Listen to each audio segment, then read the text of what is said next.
الحكم، وها هي إسرائيل تدمر قطاع غزة وتستبيح المحرمات فيها، ولم تتحرك الجمهورية الإيرانية المزعومة للدفاع عنها ولو برصاصة واحدة.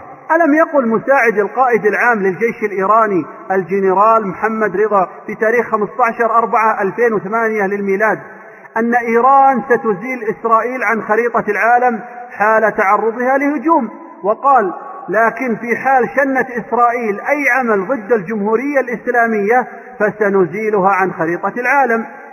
أقول: لماذا لا تشن إيران حربا على إسرائيل وهي تقتل وتبيد المسلمين في فلسطين، خصوصا وأن إيران هي من يهدد إسرائيل ليلا ونهارا؟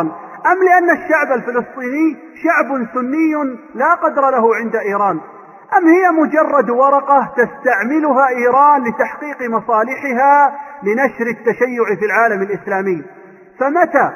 فمتى ستنطلق صواريخ شهاب الإيرانية الصنع التي قالوا عنها أنها تصل إلى قلب إسرائيل لضرب دولة اليهود؟ أم إن تلك الصواريخ صنعت خصيصا لدول الخليج العربي ودول الجوار لتركيعها كما لا يخفى على عاقل، كما فعلت إيران مع جزر الإمارات المغتصبة طنب الكبرى وطنب الصغرى وأبو موسى؟ فقد صدر كتاب بعنوان التحالف الغادر: التعاملات السرية بين إسرائيل وإيران والولايات المتحدة للكاتب تريتا بارسي. يقول: على عكس التفكير السائد فإن إيران وإسرائيل ليستا في صراع إيديولوجي بقدر ما هو نزاع استراتيجي قابل للحل. يشرح الكاتب هذه المقولة ويكشف الكثير من التعاملات الإيرانية الإسرائيلية السرية التي تجري خلف الكواليس والتي لم يتم كشفها من قبل. كما يؤكد الكاتب في سياقه التحليلي أن أحدا من الطرفين أي إسرائيل وإيران لم يستخدم أو يطبق خطاباته النارية، فالخطابات في واد والتصرفات في واد آخر معاكس.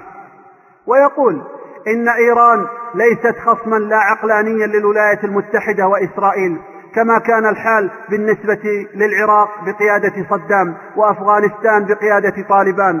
فطهران تعمد إلى تقليد اللاعقلانيين من خلال الشعارات والخطابات الاستهلاكية، وذلك كرافعة سياسية وتموضع دبلوماسي فقط. فهي تستخدم التصريحات الاستفزازية ولكنها لا تتصرف بناء عليها بأسلوب متهور وأرعن من شأنه أن يزعزع نظامها وعليه، فيمكن توقع تحركات إيران وهي ضمن هذا المنظور لا تشكل خطرا لا يمكن احتواؤه عبر الطرق التقليدية الدبلوماسية. ويقول الكاتب في بداية كتابه: إننا إذا ما تجاوزنا القشور السطحية التي تظهر من خلال المهاترات والتراشقات الإعلامية والدعائية بين إيران وإسرائيل فإننا سنرى تشابها مثيرا بين الدولتين في العديد من المحاور، بحيث أننا سنجد أن ما يجمعهما أكبر بكثير مما يفرقهما. فكلتا الدولتين تميلان إلى تقديم نفسيهما على أنهما متفوقتان على جيرانهما العرب، إذ ينظر العديد من الإيرانيين إلى أن جيرانهم العرب في الغرب والجنوب أقل منهم شأنا من الناحية الثقافية والتاريخية وفي مستوى دوني. ونشر موقع الحقيقة الفلسطيني مقالا بعنوان: نعم يقتلون أهل السنة. يقول ذلك المقال: بحسب الإحصاءات الصادرة من المراكز اليهودية إن اليهود يتناقصون في تجمعاتهم المنتشرة في العالم أجمع إلا في إيران. فتعداد اليهود في إيران في إحصائية عام 1992 للميلاد الصادرة في الكتاب السنوي اليهودي الأمريكي، وهو من إصدار البعثة اليهودية الأمريكية، بلغ 16,000 يهودي. وتعدادهم في عام 1995 للميلاد الصادر عن المؤتمر اليهودي العالمي بلغ 25,000 يهودي، أي بزيادة 9,000. ويرى بعض المختصين في إيران أن عدد اليهود فيها وصل نهاية سنة 2000 إلى 35,000 شخص، معظمهم في طهران وشيراز وكرمنشاه. وليهود إيران 56 كنيسا مفتوحا، بينها 24 كنيسا في طهران وحدها.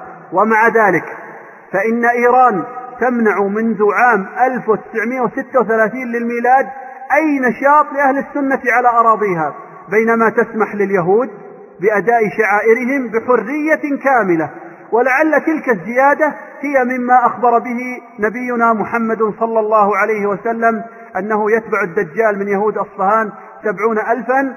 فقد روى الإمام مسلم في صحيحه عن أنس بن مالك أن رسول الله صلى الله عليه وسلم قال: يتبع الدجال من يهود أصفهان 70,000 عليهم الطيالسة.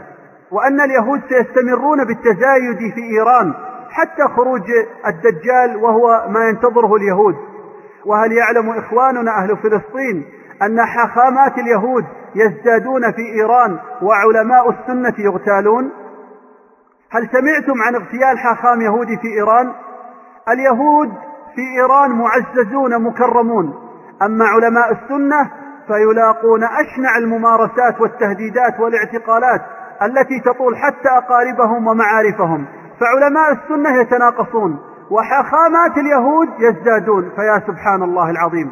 ولسان حال أهل السنة في إيران: يا قوم لا نريد منكم إلا معاملة أهل السنة وعلمائهم بنفس الطريقة التي تعاملون بها يهود إيران، الذين يزداد عددهم حسب إحصاءات اليهود أنفسهم، بينما تتناقص عدد يهود في العالم بشكل ملفت للنظر.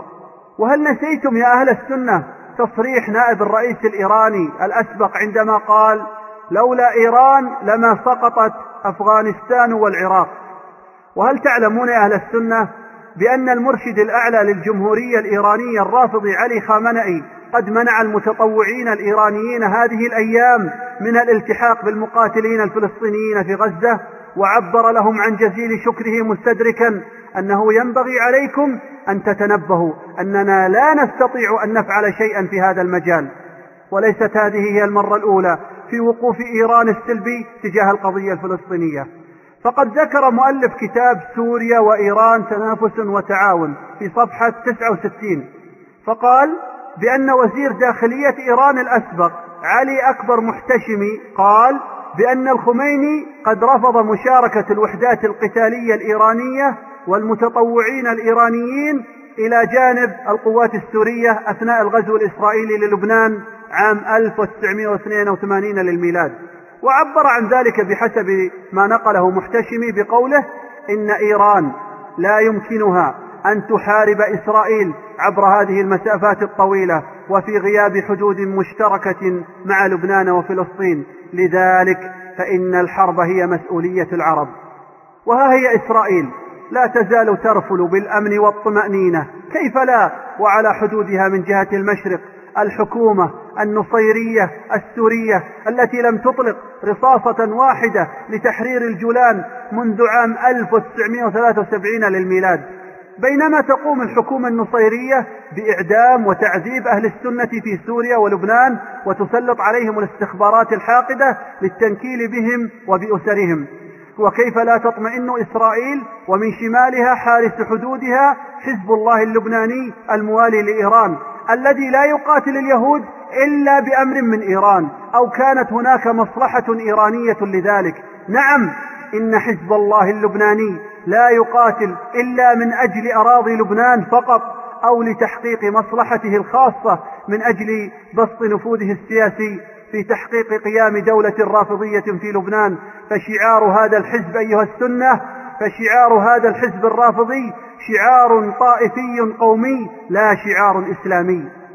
استمع إلى الأمين العام لحزب الله السابق صبحي الطفيلي وهو يؤكد بأن حزب